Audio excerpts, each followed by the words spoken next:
Selamat pagi buat kita semua. Kita mengucap syukur kepada Tuhan Yesus Bapa kita. Karena pagi ini kita bangun dalam keadaan sehat, badan kita terasa segar. Terima kasih ya Bapa untuk berkat kesehatan yang tidak bisa dibeli dengan apapun. Terpujilah namamu hari ini sampai selama-lamanya. Amin. Hari ini kita akan lanjut firman Tuhan kembali. Kalian silakan nonton di part 115 ya. Menyembuhkan orang sakit pada hari Sabat. Jadi full videonya kalian langsung cek aja. Kita lanjutkan sekarang di part 116. Dan sebelum kita mulai, kita berdoa. Bapa di sorga, terima kasih Bapa untuk kasih setiamu. Pagi ini Engkau bangunkan kami dalam keadaan sehat. Bapa, terpujilah namamu hari ini sampai selama-lamanya. Bapa, terima kasih juga Bapa untuk saat ini kami boleh merasakan hari ini Bapa. Kami boleh menikmati hari ini. Menghirup udara yang segar. Kesehatan Engkau berikan kepada kami. Bapa, terima kasih.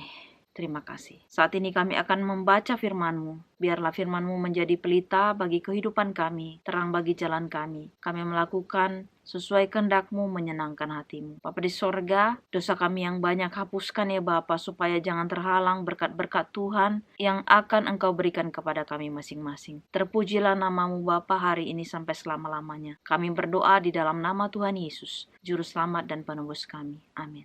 Jadi firman Tuhan kali ini kita akan baca di Lukas 13 ayat 22 sampai 30.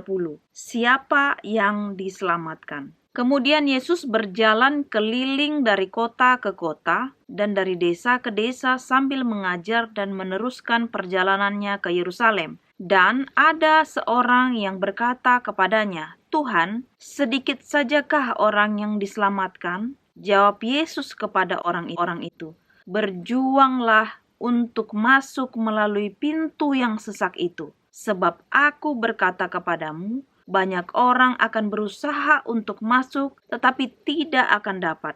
Jika tuan rumah telah bangkit dan telah menutup pintu, kamu akan berdiri di luar dan mengetok-ngetok pintu sambil berkata, 'Tuan, bukakanlah kami pintu.' Dan ia akan menjawab dan berkata kepadamu, 'Aku tidak tahu dari mana kamu datang.' Maka kamu akan berkata, 'Kami telah makan dan minum di hadapanmu, dan engkau telah mengajar di jalan-jalan kota kami.' Tetapi ia akan berkata kepadamu, 'Aku tidak tahu dari mana kamu datang. Enyahlah dari hadapanku. Hai kamu sekalian yang melakukan kejahatan, di sanalah akan terdapat ratap dan gertak gigi. Apabila kamu akan melihat Abraham dan Ishak dan Yakub dan semua nabi di dalam kerajaan Allah. Tetapi kamu sendiri dicampakkan keluar, dan orang akan datang dari timur dan barat, dan dari utara dan selatan, dan mereka akan duduk makan di dalam kerajaan Allah. Dan sesungguhnya ada orang yang terakhir yang akan menjadi orang yang terdahulu, dan ada orang yang terdahulu yang akan menjadi orang yang terakhir." Jadi firman Tuhan sudah jelas di sini bagaimana siapa orang yang diselamatkan. Kalau di akhir 30 ini pasti ayatnya ada yang kemarin di video yang lalu itu. Kalian kalau mau cek silakan ditonton juga. Ada juga di sini. Dan sesungguhnya ada orang yang terakhir akan menjadi orang yang terdahulu. Dan ada orang yang terdahulu akan menjadi orang yang terakhir. Itu ada di ayat yang di video yang lalu-lalu juga. Kalian pokoknya cek aja semuanya. Pasti ada namanya ibaratnya seperti berkaitan semuanya ya. Karena firman Tuhan ini berkaitan semuanya. Jadi dari awal itu pasti ada kaitannya. Nah, di sini dijelaskan ketika di sini Yesus berjalan keliling dari kota ke kota, desa ke desa mengajar, meneruskan perjalanannya ke Yerusalem. Kalau kita mau pikir, Yesus itu kan Tuhan ya. Dia dari surga, dia datang ke bumi. Sebenarnya kalau mau ngikuti anak raja, dia kan ibaratnya anak bapa, anak Tuhan kita itu. Sebenarnya dia bisa aja malas-malasan di bumi ini. Dia kan Tuhan, suka-suka dia. Bisa aja ibaratnya di dunia ini dia suka-sukanya. Tetapi pada faktanya, Tuhan kita itu, Yesus kita itu, dia kerja loh. Artinya dia bekerja, dia menyelesaikan tugasnya. Sebelum dia penyalipan, dia melaksanakan tugasnya apa? Mengajar orang, ya, memberi penjelasan. Karena setiap firman Tuhan ini kan sudah ditulis sebelum Tuhan Yesus datang. Nabi-nabi sudah banyak menubuatkan, ya. Dan nabi-nabi itu menubuatkannya bukan dari mereka sendiri, bukan dari pikiran mereka sendiri, tetapi dari Roh Kudus yang memampukan mereka menulis firman Tuhan itu. Dan kemudian Yesus datang digenapi. Tetapi banyak seperti ahli-ahli Taurat, orang-orang Farisi, pada saat itu mereka mengartikan firman Tuhan itu memang tepat adanya. Tetapi di sini ditekankan Tuhan itu adalah perlakuan mereka tidak sama dengan apa yang mereka ajarkan. Jadi mereka itu cenderung melakukan sesuatu yang berbeda dari firman Tuhan itu sendiri. Tapi mereka melakukan sesuatu yang berkaitan dengan keuntungan mereka. Contohnya firman Tuhan itu seperti kayak persembahan dan sebagainya. Karena itu kan keuntungan jadinya jatuhnya. Karena orang-orang banyak memberikan persembahannya. Seperti di ayat yang lalu pada saat adat istiadat mereka juga gabungkan, ya. Kalau kita ingat di video yang lalu itu juga ada dikatakan pada saat orang tuanya udah tua, kemudian anaknya bawa persembahan ke rumah ibadat, kemudian si anak ini bisa mengatakan kepada orang tuanya ini bahwasanya persembahan atau uangnya itu sudah dikasihkan ke ibaratnya ke rumah ibadat menjadi persembahan. Jadi dia tidak punya lagi uang untuk mengurusin orang tuanya. Nah, itu boleh. Nah, jadi disinilah dikatakan Tuhan bahwasanya bangsa ini memuliakan aku dengan bibirnya, dengan mulutnya, tetapi hatinya jauh daripadaku. Kemudian Tuhan menyambung lagi, yang mereka lakukan adalah perintah manusia. Jadi bukan lagi firman Tuhan yang maunya Tuhan itu yang dilakukan, tetapi perintah manusia. Dan si ahli-ahli Taurat ini, orang-orang Farisi ini, memberikan informasi kepada penduduk atau orang-orang di situ hanya berdasarkan keuntungan mereka. Jadi kalau firman Tuhan itu tidak menguntungkan bagi mereka, mereka bilang, oh ini nggak boleh, ya, seperti Tuhan menyembuhkan pada hari Sabat, nggak ada untungnya sama mereka. Tapi kalau pas orang membawa persembahan, ya, kalau mau bawa ke rumah ibadat dia persembahan gitu, dan dia bilang, ini kamu nggak apa-apa kalau kamu nggak berikan uang kepada orang tuamu, yang penting kamu bawa persembahan ke rumah ibadat. Nah, itu kan keuntungan bagi mereka. Jadi dibilang Tuhan, kalau untuk keuntunganmu, kamu bilang itu firman Tuhan. Kalau bukan keuntunganmu, kamu bilang, oh nggak boleh, kata firman Tuhan begini. Seperti itu, ya. Jadi hal-hal yang seperti itulah yang Tuhan luruskan, yang Tuhan beritahu. Apalagi tentang hari Sabat, ya. Banyak sekali di sini Tuhan mengatakan inti hari Sabat itu adalah untuk manusia, bukan manusia untuk hari Sabat. Jadi kita harus mengerti, hari Sabat adalah hari yang suci, hari kita berbakti kepada Tuhan, atau itu adalah hubungan kita, ibaratnya benar-benar hubungan kita dengan Tuhan. Makanya aku juga berhari Sabat, aku bukan mengatakan hari yang lain, ya. Sesuai dengan firman Tuhan, hari Sabat adalah hari yang suci, berhubungan kita dengan Tuhan, itu adalah waktu kita berhubungan dengan Tuhan. Tetapi Tuhan sudah jelaskan di sini, di atas hari Sabat itu adalah manusia itu lebih penting dari apapun. Jadi kalau pada hari Sabat ada yang sakit, ada yang butuh pertolongan dan sebagainya, kita nggak apa-apa duluan kan yang manusia ini dulu diselamatkan, baru kita ke gereja contohnya. Atau karena hal-hal kita membantu orang, jadi kita nggak ke gereja atau kita nggak beribadah pada hari Sabat. Itu dibilang Tuhan ibaratnya tidak dilarang. Tuhan bahkan mengatakan bahwasanya manusia itu lebih penting. Satu hal juga, kalau kita menolong orang itu kan kita sudah melakukan kehendak Tuhan. Kita kan ke gereja berhubungan dengan Tuhan itu kan kita melakukan kehendak Tuhan. Nah, apalagi kita bantu nih orang. Contohnya dia dalam masalah atau lagi butuhkan pertolongan kita bantu dia. Itu namanya kan menyenangkan hati Tuhan. Karena sama juga kita ke gereja juga menyenangkan hati Tuhan, kita dengar firman juga menyenangkan hati Tuhan. Tetapi pada faktanya bukan hanya menyenangkan hati Tuhan dengan cara kita pergi ke gereja mendengarkan firman Tuhan. Yang lebih utama adalah kita melakukannya. Karena kita orang Kristen bukan hanya mendengar, melihat, membaca, tetapi kita melakukan pelaku firman. Karena firman Tuhan bukan hanya mau dibaca, bukan hanya mau dihafal, tetapi mau dilakukan. Kita lakukan, kita hidupi. Itulah namanya pengikut Kristus. Itulah namanya kita Kristen sejati. Jadi bukan hanya dengar khotbah, pulang, kita baca firman Tuhan, habis itu ya Mau hidup aja gitu, nggak usah ribet. Dan kalau ada orang pun minta pertolongan kita, contohnya ya, satu lagi aku ingatkan di sini, pertolongan itu bukan hanya materi saja, tapi kita juga bisa mendoakan orang ya, memberikan informasi dan sebagainya. Jadi kalau kita pun bisa menyanggupi untuk memberikan secara materi, itu sangat baik dengan kesanggupan kita. Tetapi satu hal, kita pun harus mendoakan. Karena seperti aku bilang, kita bantu pun secara materi dan sebagainya. Kalau misalnya kondisi memang contohnya memang bukan itu, ya materi juga nggak ada fungsinya.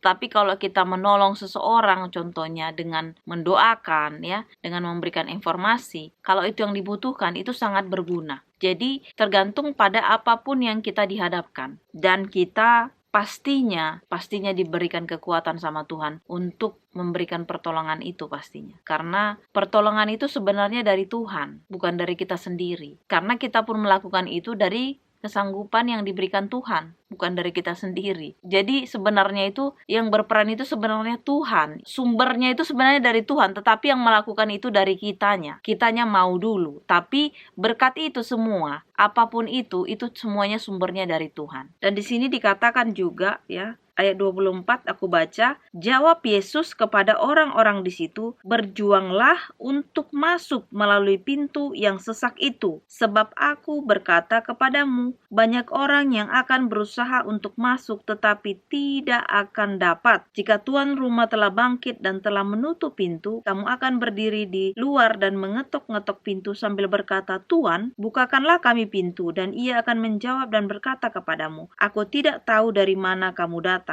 Maka kamu akan berkata, kami telah makan dan minum di hadapanmu, dan engkau telah mengajar di jalan-jalan kota kami. Tetapi ia akan berkata kepadamu, aku tidak tahu dari mana kamu datang. Enyahlah dari hadapanku, hai kamu sekalian yang melakukan kejahatan. Artinya juga di sini, kalau bukannyakah kami kemarin makan bersamamu Tuhan, atau bukankah kami selama ini ke gereja, bukankah kami selama ini memujimu, bukankah kami selama ini selalu berdoa, baca firman, dengarkan firman dan sebagainya. Tetapi kenapa kami malah tidak bersama dengan engkau? Nah, Tuhan bilang, enyahlah engkau segala pembuat kejahatan. Di sanalah kamu akan merasakan ratapan dan gertakan gigi, yaitu di neraka. Jadi Tuhan itu tempatnya di sorga. Secara simpelnya itu ibaratnya Tuhan pun mengatakan, aku tidak mengenal engkau. Padahal orang yang dibilang, yang diusir ibaratnya itu ya, mereka itu selama ini bersama-sama dengan Tuhan atau hidup dengan Tuhan. Tetapi hidup dengan Tuhan itu, apakah mereka lakukan firman itu? Kalau mereka lakukan firman Tuhan, pasti mereka tidak berada di luar. Kalau mereka melakukan firman Tuhan itu, pastinya ada di dalam bersama Tuhan itu. Jadi semasa hidup kita sekarang ini, aku mengajak kalian semua di sana, buka Alkitab kalian, dengarkan firman Tuhan, baca firman Tuhan, berdoa pada Tuhan, dan satu lagi jangan lupa dilakukan firman Tuhan itu. Bukan hanya kita baca ngapal, bukan, kita berbeda dengan yang lain ya. Kita harus melakukan firman Tuhan itu, menghidupinya. Karena firman Tuhan itu adalah firman yang hidup. Firman ini adalah firman yang hidup. Dia tidak mati. Perkataan semua yang ada di sini adalah hidup ya. Bahkan Tuhan menyembuhkan orang hanya dengan berfirman. Bahkan Tuhan menciptakan semua langit dan bumi ini dengan firman. Artinya firman itu mujizat. Firman itu berkhasiat, penyembuh. Jadi firman ini nggak main-main loh. Jadi perkataan Tuhan itu benar-benar nyata, benar-benar hidup, benar-benar dia mujizat, bukan sembarangan. Makanya kalau kita sudah baca firman Tuhan ini, kita juga harus menghidupinya supaya berkhasiat, supaya firman ini juga hidup di dalam hati dan pikiran kita. Jadi kalau sudah firman Tuhan ini sudah hidup di dalam kehidupan kita, kita bukan jadi orang yang di luar Tuhan. Artinya bukan orang yang diusir Tuhan itu. Karena dibilang di sini, kalau pada saat di sini katanya berjuanglah, berjuang. Jadi selama kita hidup ini kita harus berjuang memenangkan pertempuran ya. Kita harus memenangkan Tuhan Yesus dan mengalahkan si setan dan mengalahkan roh-roh jahat. Sehingga pada saat kita nanti memang sudah waktunya, ataupun kalau memang kita diberi kesempatan sama Tuhan, kita hidup sampai kedatangannya yang kedua kali, kita berada di dalam bersama Dia, bukan di luar. Bukan jadi orang yang mengetok-ngetok pintu, Tuhan buka, tolong gitu. Jadi kita diusir jadinya, aku tidak mengenal engkau, kata Tuhan. Dan ingat satu hal lagi di sini, jangan kita juga sampai kita yang udah dipilih Tuhan dari awal, pada akhir-akhirnya kita pun jadi yang terdahulu. Makanya dibilang akan ada yang tadinya terdahulu menjadi yang terakhir, sekarang yang tadinya terakhir menjadi yang terdahulu. Jadi jangan kita sampai seperti itu. Oleh karena itu, kita diingatkan oleh firman Tuhan supaya kita melakukan firman Tuhan. Membaca, merenungkan, dan melakukan. Bukan hanya di bibir kita ini saja, bukan hanya di mulut kita ini saja, tetapi kita lakukan. Gak mudah, memang gak mudah. Tetapi kalau hati kita dan pikiran kita mau, Roh Kudus akan memampukan kita.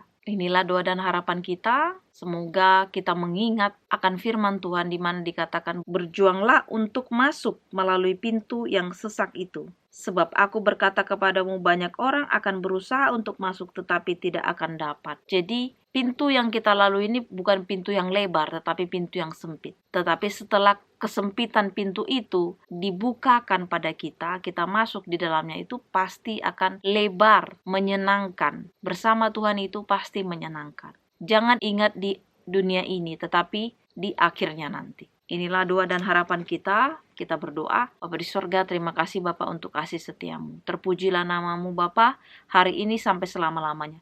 Terima kasih Bapa, Engkau ingatkan kami supaya kami tetap berjuang untuk melewati pintu-pintu yang sesak itu. Tetapi dengan kuasa-Mu, kasih karuniamu Bapa, Roh Kudus yang menuntun kami, memampukan kami masing-masing supaya kami dapat tetap berjalan bersama-Mu Bapa. Walaupun waktu kami mungkin di dunia ini akan habis, ataupun kami mempunyai kesempatan hidup sampai kedatangan-Mu yang kedua kali. Kiranya kami tetap berjalan bersama-Mu. Kiranya kami turut kehendak-Mu, melakukan semuanya Bapa, apapun yang Engkau inginkan dalam kehidupan kami ini. Ajari kami Bapa, setiap hari Bapa sampai kedatangan-Mu yang kedua kali. Terpuji namamu Bapa, dosa kami yang banyak hapuskan Bapa. Kami berdoa di dalam nama Tuhan Yesus, Juru Selamat dan Penebus kami. Amin.